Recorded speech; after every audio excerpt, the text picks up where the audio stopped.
Today my postcard comes from the home of the stars. No, not Hollywood, Greenwich.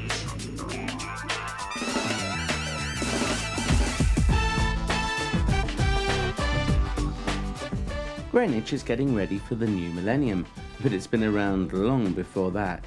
This London borough forms a northern part of the real county of Kent and has played a glorious part in Britain's maritime and naval history. And here's one of the town's shipping superstars, the Cutty Sark.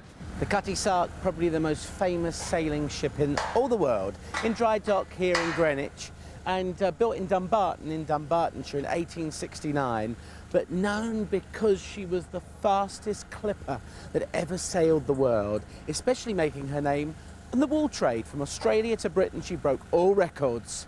She still looks good, doesn't she? Of all her lovely sisters that roamed the seven seas, only the Cutty Sark remains, so said Frank Carr. She got her name from a Ruby Burns poem, Tam O'Shanter, where a Cutty Sark means a short blouse, a short chemise, a short dress. But this is one big lady. Originally built as a tea clipper, it was wool that made her name, but it was steamships that made her redundant.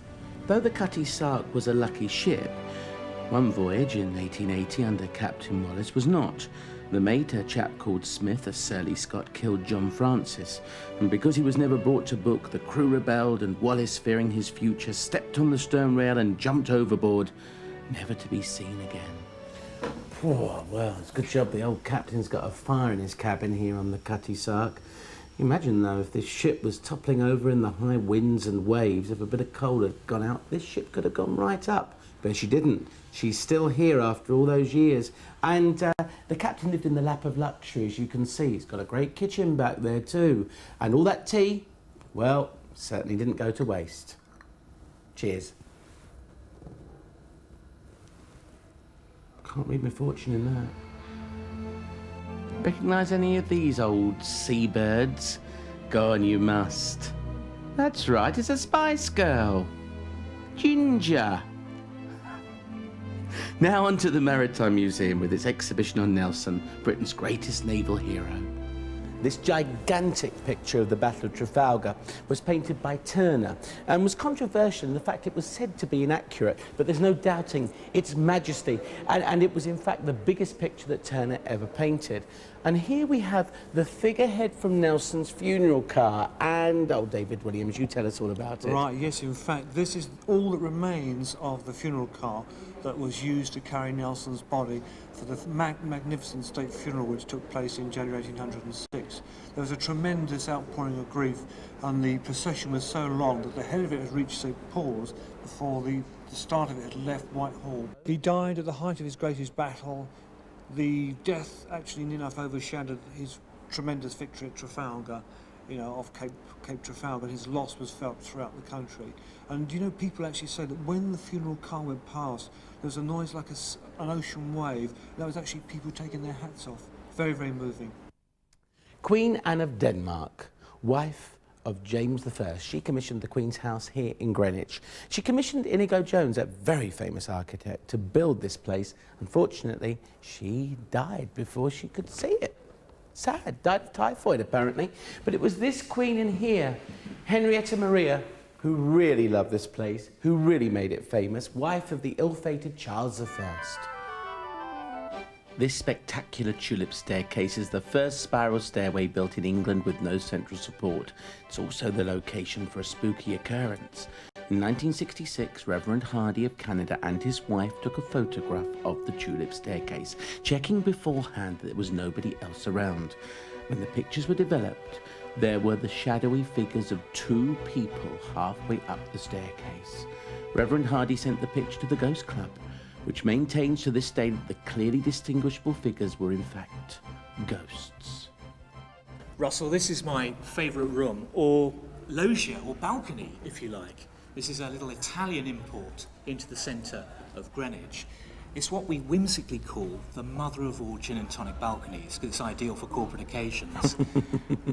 I think, or at least I hope you'll agree, that with a bit of imagination, you could be back in the 17th century with this sort of wonderful view. And there we have, it was finished in 1675, Sir Christopher Wren's masterpiece, the Old Royal Observatory, the centre of time and space, and fairly recently we installed a laser light which at night denotes the prime meridian which shoots across the side of the park. There's all sorts of navigational instruments up there, telescopes and orreries, all sorts of wonderful chronometers and timekeepers. The other thing, I suppose, do you see the big red ball? Yeah, like the Hellfire Club. I think you've got it. Sir Francis Dashwood, yes. That's it. Well, the red ball, which was placed there in about the 1830s or so, rises to the top of the shaft at 5 to 1. A lot of our guests and tourists obviously home their videos and cameras on it, and it comes down at exactly 1. Originally it was so that the ships could set their chronometers to it. I'm in the old Royal Observatory in Greenwich, because the Royal Observatory in Greenwich is now in Cambridge. They moved because light pollution around here was so bad you couldn't see the stars, so they've all moved up to Cambridgeshire. Now, I would open this roof for you, but the trouble is the squirrels have been nibbling all the electrical bits.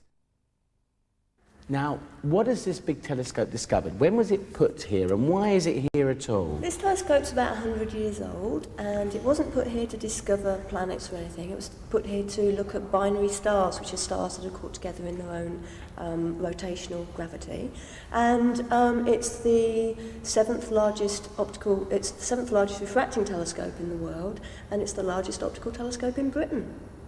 You can see why this was one of Henry VIII's favourite places for a palace, can't you?